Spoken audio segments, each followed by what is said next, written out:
Wala ka ng girlfriend. Oh, yeah!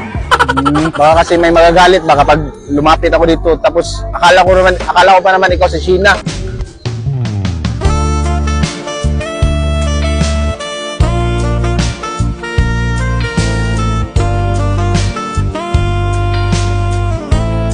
Yung usapan namin na dito kami magkikita, hindi naman siya nagre-reply sa akin ngayon. Ilang oras na?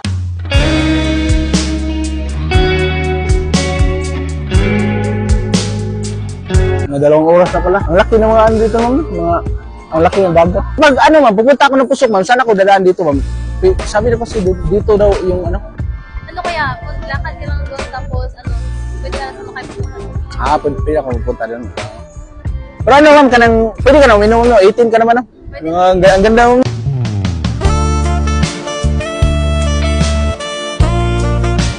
Ito ko na pala, no? Ganda pala.